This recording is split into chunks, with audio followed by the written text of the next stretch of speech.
Well, my name is Jim Cobb. I'm with the Stadium Investment Corporation, and I would like to welcome everybody to the community update on the stadium development. Very much appreciate you guys taking the time to join us for what we hope will be an informative update.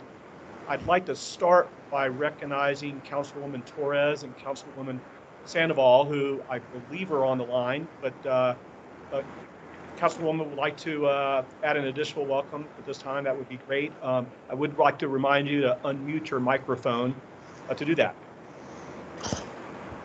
Hi, this is Jamie. Thank you so much for all of the folks attending and for the Stadium District planning the update. Really looking forward to what you're presenting today. Thank you all. Appreciate your time. Great, and thank you. And Councilwoman Sandoval, are you on?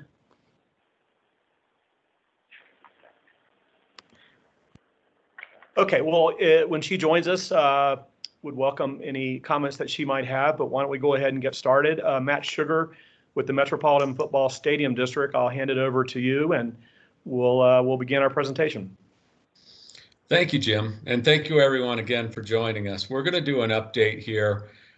Some of the information that we're going to go over you've probably seen in the past. We're going to go through through some visuals I don't think that a lot of you have seen. So again, I'm appreciative that you're all here. I'm going to go back a little bit in our history and explain. I think this is always a helpful reminder of where we came from and where we're trying to go with this project. Again, I'm Matt Sugar, and I'm with the Stadium District, and many of you might know of that name, but what it is basically a political subdivision of the state, kind of like an RTD. Essentially what we are is we're a special district made up of the 7 metro area Denver counties that own the 100 acres roughly in and around the football stadium. We were created on behalf of the citizens of Colorado. We established a district, a special district, that basically our one charge is to oversee the football stadium that was basically built 3/4 by taxpayer dollars and 1/4 by the Denver Broncos owner at the time. This bill, a bill introduced, was passed into law and collected 0.1% sales tax. It started back in 1998. That sales tax has since run out in 2011, but again, it was a 0.1% sales tax that built the $400 million stadium.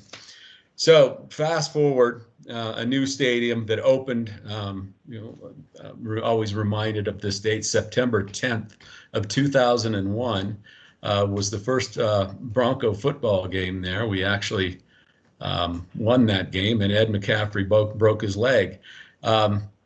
But anyway, fast forwarding over time, if you think about this stadium, the size, 100 acres, 1.8 million square feet. It's a gigantic building, and over time, it requires a good amount of upkeep. Several years ago now, or a few years ago now, we went and did a conditions assessment on the building, and realizing that in order to keep this building viable for the next 25 to 30 years, we're going to need somewhere in the neighborhood of $700 million. That $700 million, again, the only money that the district collects is revenue from the Broncos, i.e. rent, and naming rights revenue. It doesn't get us anywhere near that dollar figure. Neither the district or the Broncos are interested in going back to the taxpayer and asking for more, so we're trying to work with what we have. The idea here is that we would join forces, which we have, and create an entity, a nonprofit entity. Then Jim will talk about this in more detail a little bit later, but it's the Stadium Investment Corp. And the idea of that investment corp is to basically long-term lease the property in and around the stadium, and that lease money would go back into the facility and negate having to go back to the taxpayer, another source of revenue, over the next 30 years. Therein lies the idea. So again, when we talk about developing this site, I think it's important to note that the dollars that are created from the revenue of development would go back into the facility. Again, it's 1.8 million square feet. I can't emphasize that enough. If you think about what stadiums are being built today, in today's dollars, you're looking at $2 billion for a state-of-the-art stadium in today's dollars, where we still have a $400.8 million stadium that we can make perfectly viable for the next 25 or 30 years with some investment. So that's kind of the creation, and that's the idea behind this whole concept. I'll just make one last note. Again, I mentioned earlier that the Stadium District is basically made up of the 7 counties, the 7 county in and around Denver: Adams, Arapahoe, Boulder, Denver, Douglas. So they all have representatives to this board. They're a volunteer board. I work closely with the Denver Broncos organization. They have a division called the Stadium Management Company, and they oversee the building. And since we opened in 2001, the Broncos have actually put in about $100 million into the facility of their own money. So again, that kind of lays the groundwork for this concept of a nonprofit entity to create the development in and around the site. And to get into a little bit more detail and describe how this all works, I will turn it over to Jim Cobb. Thanks, Matt. One thing I just want to mention to the group, I think it's there at the top of everybody's screen, but this presentation is being recorded and will be available after the meeting for additional review. Matt, the only thing that I might add for the group is the sort of the technical relationship between the Stadium District and the Denver Broncos or Stadium Management Company is the long-term lease that the Broncos have with the Stadium District, and that's the legal relationship, I guess I would describe it as, between the two entities. As Matt mentioned, we formed Stadium Investment Corporation last December.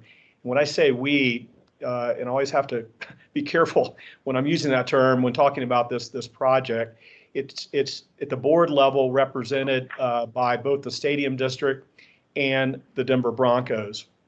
And Stadium Investment Corporation is charged with managing really the horizontal development of this project, moving through entitlements with the city, and designing and constructing through a metropolitan improvement district that we created all of the horizontal infrastructure along with parking structures that are a part of the development. And then back to Matt, another one of Matt's points, Stadium Investment Corporation, nor the Stadium District, nor the Denver Broncos have any intention of getting into the business of vertically developing this real estate.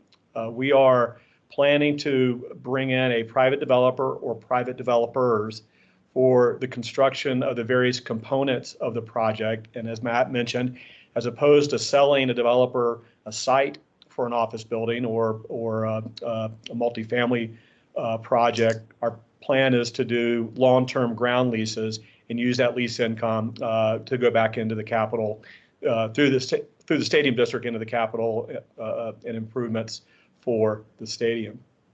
But I do want to emphasize Stadium Investment Corporation is a nonprofit and will enter into long-term ground leases with private developers for the vertical construction. You will see in this presentation, we do have a conceptual plan of what this might look like in terms of a mix of uses and various land uses. I will tell you, and we've looked throughout the country, there are a lot of examples of stadium and arena related developments going on, and there's some good and bad as we've seen across the country, but we really want to create a true neighborhood that does work great on a game day, and it's where you want to be on a Sunday afternoon in October, but works just as well on a Thursday evening at 5:30 in August. We really want to see a 365-day neighborhood that does work great for games and events, but also works great on every day of the year. We have spent the last 2.5 years really working on this. We worked with the city and community planning and development on a master plan that was adopted by City Council in last June of 2019. We had between between steering committee and public meetings, we probably, I guess we had about half a dozen public meetings that had over 1,000 points of feedback on the project as we move through that master planning process. We also, and I mentioned this briefly, and I'll mention it once again briefly, we also formed a Metropolitan Improvement District to be able to publicly finance the infrastructure that was approved by City Council way back in December of 2018. So this been a lot of time, a lot of work with the city and with the community on this to get to where we are today. We have work ahead of us and look forward to those continued relationships. And so I will, at this point, turn over the presentation to Don Brandis with Matrix Design and Andy Rockmore of Shears Atkins Rockmore, who we've been working with, as I mentioned, for the last 2.5 years. Thanks, Jim and Matt. That was a great introduction. And frankly, many of you that are on this may have seen parts of this, but the intent of this is not a presentation so much as just really an update of what we've been up to over the last several months. As Jim and Matt both mentioned, we got started in very early 2018. We've been working on this for well over 2 years. The master plan, as many of you were engaged in that process, was adopted back in June of 2019, and it was unanimously adopted by City Council. We were, I think, I may stand corrected on this, either the second or third planning project that processed through the large development framework, the LDR, LDF process. Actually, that was a 4 to 6 month work effort that actually was very instrumental in helping us actually, frame what we needed to do, how we needed to move forward, what the process of review was. So it's been a good process, but that was a relatively new element. Since July, we have been working earnestly on the infrastructure master plan, and I think many of you are familiar with that. But as Jim mentioned and Matt mentioned, it's primarily the horizontal level of improvements in terms of the storm drainage, it's the utility network and infrastructure, it's the mobility, as well as the open space and parks elements and other elements that are included. We've been through one review of that we submitted back in July, and we're probably 2 to 3 weeks out from submitting the second level of revision of the IMP, of the Infrastructure Master Plan. And I guess I would just say it's not a very exciting process. It's heavily oriented toward civil engineering and infrastructure, and as has been mentioned, the horizontal level of improvements. But with that, Andy and the team have been instrumental in terms of framing the building massing and the land uses and the urban design and the parks and open space, which we're really anxious to sort of share with you where we are in that process. As most of you know, beyond the Infrastructure Master Plan, there are the development agreements, there's the community benefits agreement, there are development standards and guidelines required, the rezoning process.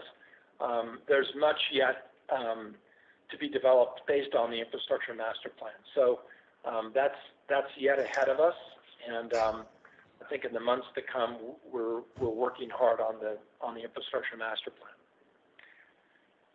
Another important distinction here is what the Stadium Investment Corporation is providing. You can see that here on the left.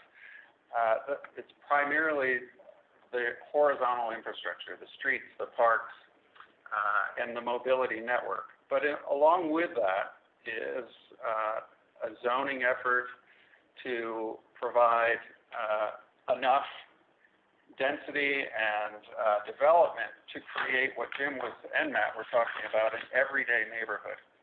So although a developer will come along and actually design and build those buildings, we have been guiding that process, and we're excited to show you the results of both here in the next few slides. So one of the key things that we heard from the community throughout this process is the desire to fill in this gap. Right now, these 52 acres of surface parking lots have helped to create a barrier between a lot of the neighborhoods you can see here on the screen. And the primary objective of a lot of what we have done through mobility and open space and development has been to bridge that gap, to make it more than just another way to go through, but really both a destination and a bridge. So this diagram pretty well sums up how this development can make important connections throughout the city. Yeah, I would just add, Andy, that and Jim said it in his introduction, is the ownership group from day one made it very clear. We're not converting parking lots into buildings. This damn well better be a neighborhood. We're surrounded by 7 neighborhoods and an emerging neighborhood in terms of River Mile, the Auraria campus, and others that basically has a context and history of the neighborhood.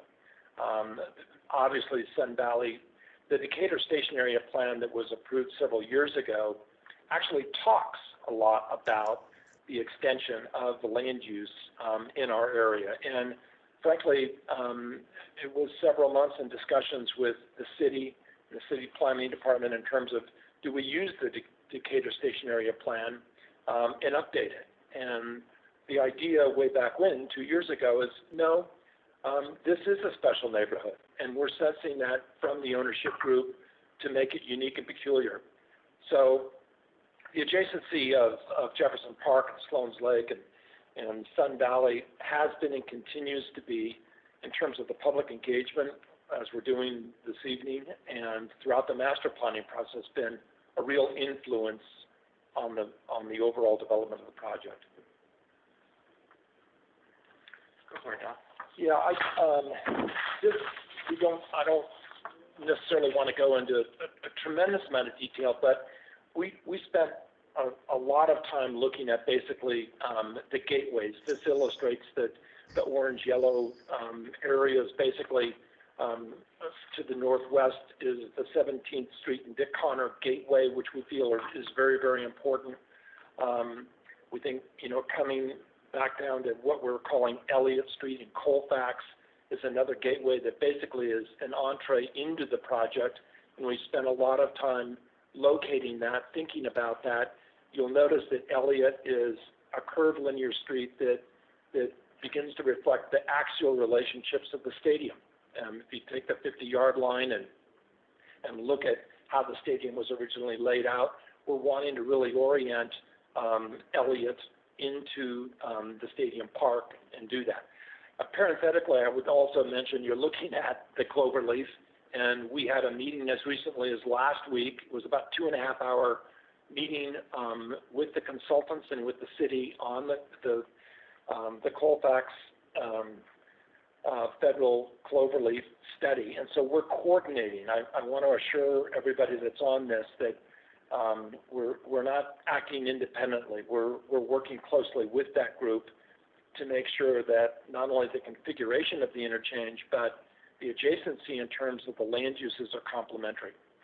To the south, probably one of the more important gateways and connections is Howard and Decatur. And Decatur has become a major north-south connection, and it's one that we're really paying a lot of attention to in terms of the connection not only to Sun Valley, but the relationship to TOD and RTD and to Lakewood Gulch. Moving a little bit east, the connection basically of the Stadium Parkway. The Stadium Parkway, maybe you could refer to that, Andy, is the major east-west parkway that transects the entire site. And so the gateway to our Riverside Park area and the terminus of that is something that we're wanting to develop and design as being very special into Riverside Park. And then south of that basically is as most of you know, the old West Colfax gateway, and we're paying particular attention to that. I guess Just quickly, and many of you may not know this, there are, based on this grid, which is historic, and for those that have studied the history of the city of Denver, George Kessler, when he laid out the 34 neighborhoods decades ago, made sure that there were neighborhood parks, that there were parkways and boulevards, and we've learned a lesson from that. And this plan, this grid reflects 8 different street cross-sections, which is driving the city crazy, to be candid with you and Dottie, in terms of looking at those cross-sections. But the fact is, the ownership group has really pleaded with us to make sure that each of these streets is a streetscape, is that it reflects the adjacent land use in terms of activating the streetscape for pedestrians and for bicycle patterns, as well as providing for parking and emergency access. So that's probably more detail than we need, but we're studying this in great detail through the infrastructure master planning process right now. I think a few other things, John, that we have been really intentional to provide things like parking on the perimeter in order to do 2 things, really, to create a neighborhood that will not have a lot of through traffic. And also it allows some of these views from the neighborhoods to remain through the development and to the city. So on the previous plan, you could see that there are parking structures over here and a fairly significant district parking structure on the west side here, but they are built into the hill purposefully to, again, provide easy access to parking. This development is interesting because it is really not a through place. Cherry Creek is a place that you go through in order to get to other places. Lodo, of course, Central Platte Valley. But here, you pass through, which is very interesting, on the viaduct, and you get a really unique view from above the development. But what this has the potential to become, and we've studied this at length, is a real people place, a pedestrian-friendly and bike-friendly environment, like I said, because it doesn't have a lot of through streets. So we have taken that and really pushed what you see here on these street types. The Stadium Parkway, which winds its way down from east to west, has an abundance of bike facilities and wide sidewalks. Festival Street, which was a vision all the way back in 2013 in the Decatur Federal Plan, to be not only a street for vehicles, but equally weighted towards peds and bikes, and will be closed at certain times for festivals and special events. And that really is the consolidation, the heart of this neighborhood. And then you can also see the very different character here of Old West Colfax, with much lower buildings and a thinner right-of-way. And then, of course, the Colfax Viaduct, which we'll get to later, but there's some really exciting ideas about how to make that one of the centerpieces of this project. Yeah, I think what's unique, could you just go back one, Andy? I think, and Andy said this very, very well, but, you know, the illustration that we're sharing with you in terms of just looking at the massing is one of 100, you know, as Jim and Matt said, we're not the vertical developer. So working with the city, there is a diversity of architectural massing. And I think our effort, what we've been trying to do is also bring that diversity and activation down to the streetscapes. And I think that's really beginning to work well. So we're showing here some just qualitative images of what we imagine these to be. You can see here Decatur Street is a relatively typical Denver street. It's an 80-foot right-of-way, has two-way traffic. All of the streets, by the way, are two-way. And landscaping, pedestrian activity on both sides. Stadium Parkway is a really interesting street because as one enters the neighborhood, you have some buildings on one side, and then the stadium and all of the other surrounding infrastructure on the other. It's a fairly wide street, but we have, as we said, this is a major bicycle connection from west to east and onto the river. We're really excited about that. Yeah, and I think, sorry, I know we're going to get through this, but the Stadium Parkway, as Andy said, on the north side is obviously primarily stadium-related uses, and we really wanted to make it a parkway and a boulevard. So there was an extensive effort to really make sure that the amenity area and for the trees and the streetscapes really reflect that and slow traffic down. We have a number of alleys in this development, and what that really helps us do is serve all of the buildings that we have a number of different uses, residential, office, commercial uses, and it allows us to not interrupt the pedestrian flow in the streetscape with a bunch of curb cuts. So we've carefully placed service alleys, but also allowed them to be wide enough so that they can be pleasant places and places for people, really. We love the idea that's being found around the city that, again, like we said, this is a place for people. Most will be walking, not a lot of street traffic. So we envision these alleys wider than typical, can be both places for service and pedestrians to get to and from offices and residences. And also you can see on the bottom, Old West Colfax Ave, a 60-foot right-of-way, and with different street treatments. You can see Brooklyn here on the right, pretty exciting, and really almost a neighborhood within this neighborhood with a different character and type. Festival Street is really our, it's our courtyard. To be very candid with you, there's not another street like it in Denver. It's 100 feet wide. We're basically on the pedestrian plaza areas dedicating about 32 feet to either side of the travel lanes and of the on-street parking to community events and plazas.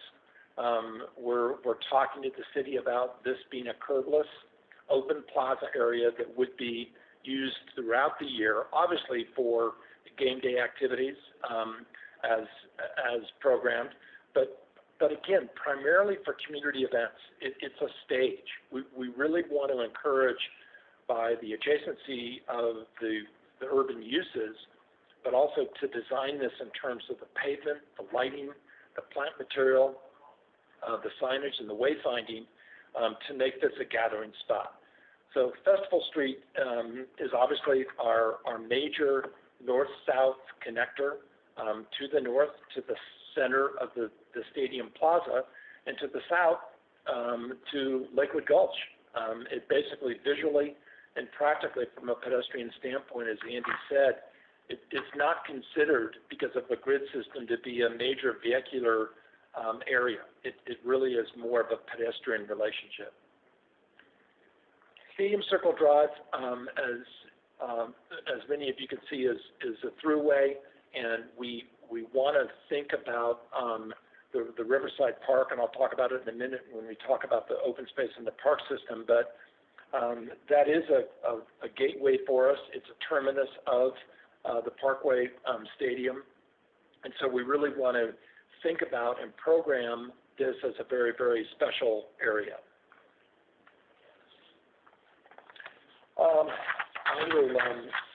It's interesting to note in terms of the parks and open space, and I could probably go on for hours on this, but basically page 72, this is out of the master plan, and it basically, the master plan designates 5 different open space and park areas, starting at the very top. I'm not sure if you can read that, but the neighborhood parks, and really talks about those hosting festivals and events and community gathering spots. And so we've designated with C and D, which we'll show in a minute, where those might be located.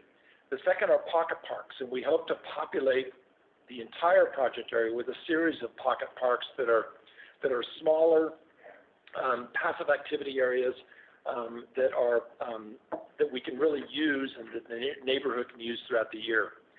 The public use parks are areas like Andy talked about a little bit perhaps underneath the Kovacs Viaduct area, and we'll show you some programming ideas that we have for that. The enhanced public space is what we just got done talking about in terms of our vision of Festival Street. I think that is a stage for us to really activate throughout the year a lot of activities. And then, as we mentioned, B&E or riverfront and riparian areas, and frankly, it includes, in our opinion, Lakewood Gulch, as well as the riverfront park that we own. So you'll see on this illustration, to be very candid with you, we far exceed what the 10% requirement is in terms of the open space.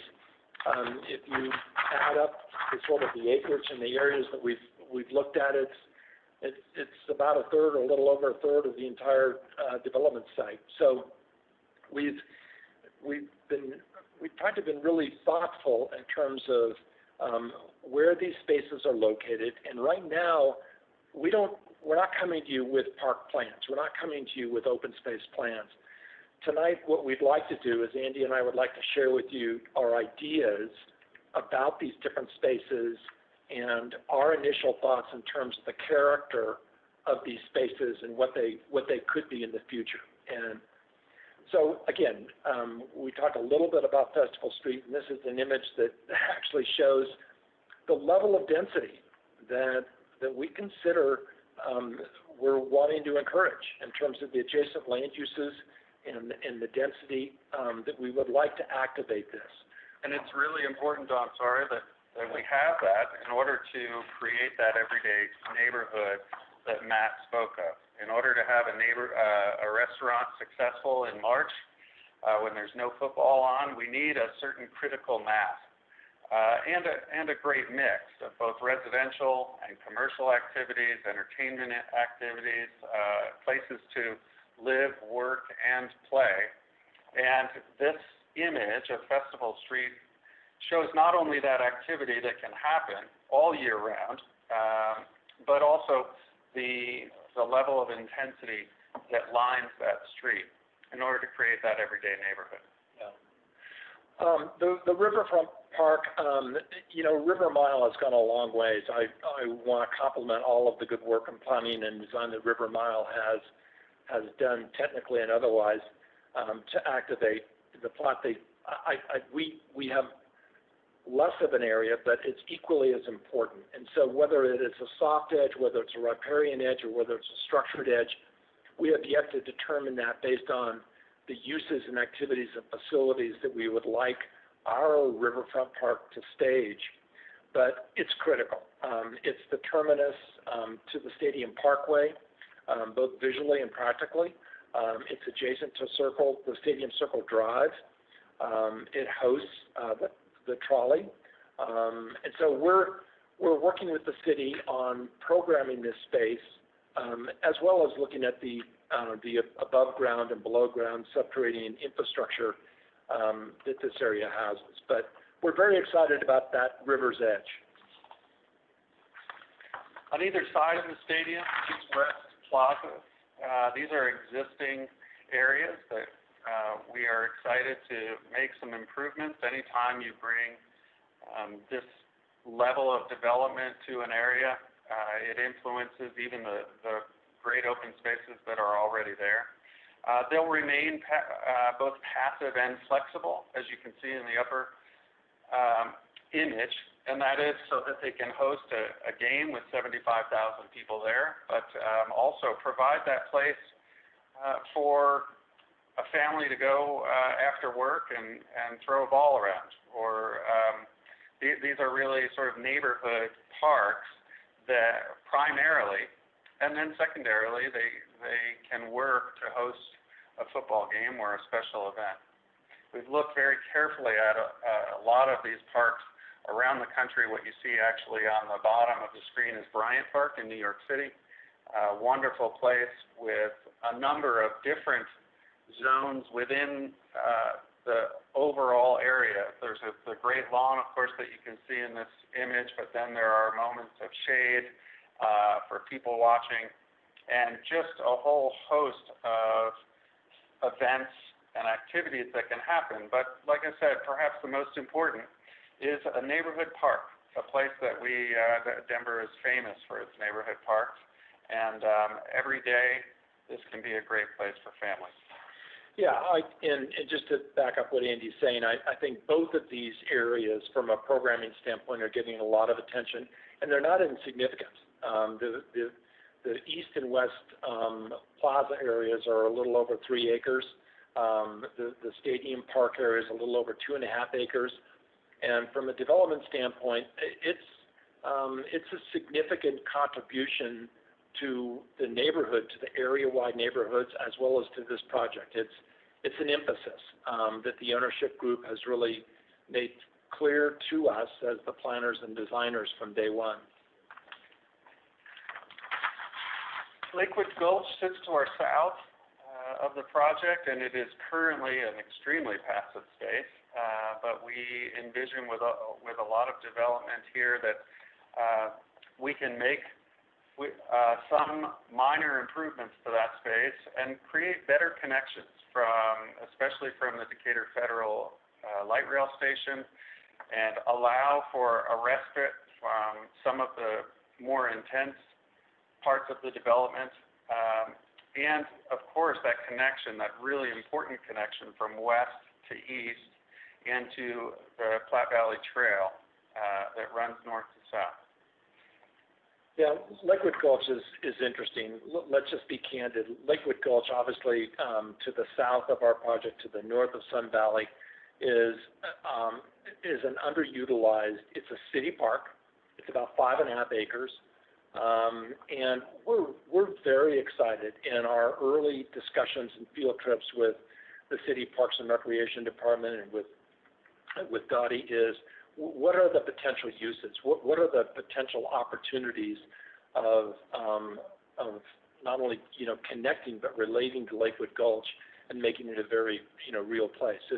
It operates now much as a riparian in terms of a floodplain area. It is a bikeway, so there's a lot of things going on, but we're really encouraged by wanting to further connect to Lakewood Gulch. You can see here just one of the many examples of events and activities that could happen under the viaduct. This is perhaps one of the most important spaces in the development. It is by no means a residual space. It will be programmed and active throughout the year with sport courts, and it can host, as you can see here in this image, a farmer's market. There are any number of activities that can happen, and we've tried to position streets and development around it to encourage that activity, and also the eyes on the street, to have a lot of things going on around it, and to get that daylight down into it below, so that it can be really, we think of it as a park. Yeah, it's interesting, throughout the country, 5-10 years ago, we started looking at alleyways and activating lighting alleyways throughout urban and suburban areas. But this viaduct is unique. I mean, obviously, it's historic, but it's being used now for interim parking and staging. But it's a covered area. It's an area that if it was perhaps lit in terms of neons, as Andy said, it could host a number of different activities for the neighborhoods, for the surrounding neighborhoods, that I think could be very cool in terms of looking at the food trucks, the special events, the skate park, art shows, a variety of sort of active and passive uses. So we're putting that into the suite of open space and park areas as well. So overall, just in a quick summary, the open space and park is a significant attribute and element of, as it was in the master plan, it is as we move forward through the IMP process. And I hope that some of the images that we've reflected and some of the programming ideas begin to reflect that. As we said in the beginning, this is an illustration of a preferred development scenario. We're mindful that we are not designing or developing the actual buildings, but this is a good indication of what can happen and what we hope will happen, with also an indication of what the master plan recommended, and that is a mix of building heights in carefully placed locations with different densities and different uses. And really what this seeks to encourage is to create those connections to the neighborhood. So we can provide a unique character along Old West Colfax with relatively low building envelopes that continue and extend the existing development along Colfax with steam and Mile High Station. This was also matches the recommendation of the 2013 Decatur Fed area plan, and also this medium, more medium intensity, which is really important, especially adjacent to the Decatur Fed light rail station. We need activity along that station around that station to help ridership. And then, of course, north of the viaduct, where the master plan suggested the highest levels of intensity, these developments can really help activate things like the riverfront park and create a sense of not only of enclosure, with perhaps some lower buildings in the middle, which really works very similarly to the stadium, so that everyone feels like they're looking down into the center of the development. And like we said in the beginning, even though we have some medium allowable envelopes in the northwest, we're providing parking structures and other pieces that can carefully be knitted into the landscape and allow the views that currently exist to remain. And they really anchor Stadium Parkway, which sits up here along 17th and winds its way down in front and becomes yet another street that unites both this neighborhood development and the stadium. Yeah, and Andy, this is not by fiat. Many of you remember during the master planning process, and in particularly during the CIM, the Community Information Meeting that we hosted, that the ownership group hosted, we had a lot of different, we had, I think, 3 different views of this, and many of you weighed in terms of your preference, and it was not for a uniform, 10 stories or 15 stories or 20. It was not a uniform height, bulk, density relationship. There was a diversity that Andy has reflected in this scenario, this sketch, and it's one of 100 potentially for a vertical developer. But there was a preference, and people did weigh in on that level of diversity in terms of the massing that seemed to relate not only to Lakewood Gulch, but to the streetscapes and to the open space areas. So in order to know that this configuration works and will not only provide that critical mass that we talked about to make it a successful everyday place, but also be able to host a number of jobs and a significant amount of diversity and connections and all of the things that come with that, affordable housing, and all of the community benefits that people have asked for, we have looked carefully and imagined what this might be. So we have a few images here that are pretty exciting. It sometimes can look like it's already built with these renderings, but you can see here a diversity of project types. There are, we imagine things like a boutique hotel, some larger, taller structures for residential, some commercial, lower spaces, lower buildings along the riverfront. So it's a real mix, and we have configured the sites and the open space to allow the flexibility for a number of different uses. We're confident that all of the uses that we're mentioning can be successfully implemented here in a variety of ways. This is a fairly large development, and it'll take many years to be built out, so that we need to allow for that flexibility for the market to drive what actually gets built here. Yeah.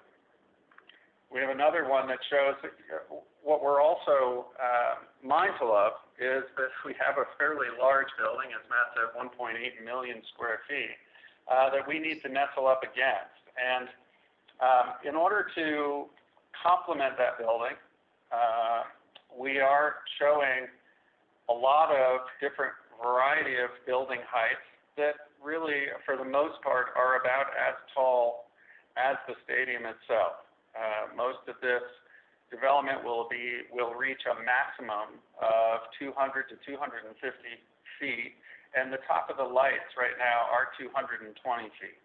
So there's a complementary relationship there that we are really excited about, that changes it from what it is now, this large building which sits surrounded by parking lots. This is a way, much like Coors Field does in Lodo, that they can complement each other and fit together. The other thing that you see here is that there will be design standards that encourage a variety of building mass and scale. There are a number of devices and constraints that will be used to require setbacks and smaller floor plates as buildings get taller, so that the views go through this development, that views which exist now of downtown and of downtown back to the mountains can continue to remain and be enjoyed by everyone outside of this development and inside. So that it's that critical space between the buildings is just as important as the buildings themselves. Yeah, and I think what Jim and Matt opened the sort of update with is that we're focused obviously on the horizontal level of improvements in terms of the infrastructure, the mobility, the parks and the open space. But what Andy has done illustrating is sort of the lot block relationship that we've sort of proven to ourselves that begins to make a little bit of sense, that there's a rhyme and a reason to the street and mobility network, to the dedication of the open space and pocket parks network, and the configuration of the building massing that will be coupled, as Andy said, with you can count on very detailed planning design standards and guidelines to activate those first several floors to make sure that our streetscape and the overall project work well. So these are test scenarios that we're sort of testing to ourselves. Does this begin to make some sense? And is there a capacity to deal with it? And finally, you can see here the difference of the first slide and this last slide of what happens when all of this comes together. And again, we feel like this is an appropriate level of intensity with a significant amount of open space. When you add it all up, it almost is a third of the project in open space, and a level of intensity that still allows what we were talking about, this porosity through the development so that views of downtown remain. We're also showing what has been approved, the zoning and envelopes that have been approved for the River Mile project, and you can see there's this great opportunity for connections from downtown through Lodo along the river, and onto Sun Valley neighborhood with other very carefully placed uses like parking that we mentioned at the perimeter and in a way that can be lower to allow the views throughout the city to remain.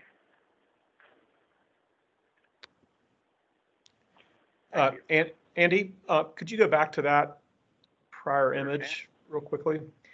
One thing just occurred to me that we didn't talk about, which is always one of the first questions that we get, is what are we going to do about the parking? This development encompasses about, I think it's 52 or 53 acres of existing parking that's out there today. The plan to replace that parking, which is just over 3,000 spaces, which we are required to do and certainly want to do for game day and other large events, is to build, construct, and have the Metropolitan Improvement District construct one primary freestanding garage, which Andy might want to point out there in the lower left-hand area of this image. And then this is all conceptual.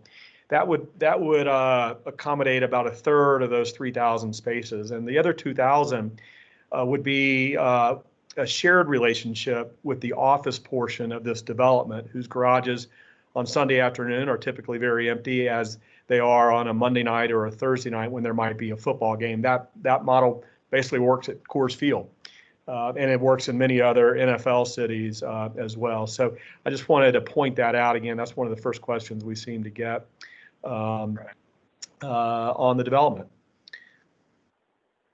So if you want to slide on to the last slide. So once again, we really appreciate the time that you guys have taken to join us here. Hopefully it's provided a good update for you. We would welcome any comments, questions going forward at the stadiuminvestmentcorp.com website, which I will tell you and warn you is a very, very new website. There's not a whole lot to it yet, but there is an area or section where you can submit comments or questions to us, and we promise to respond to those questions. And Matt Sugar, I don't know if you have anything else to add. I just want to thank everybody for participating in this. I know, we tend to hurry up and wait, and especially in the world of COVID-19, and that's kind of where we are. We're moving forward, but we're moving a little bit at the snail's pace.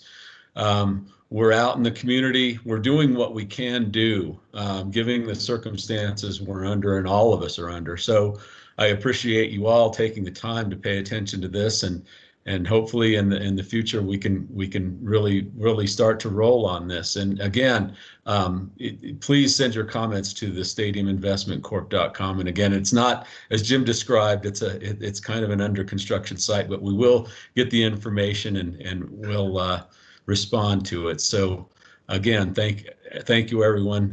Thank you Councilwoman Torres and Sandoval for participating, and all of you. It's much appreciated. Be safe, everyone. Good night. Good night.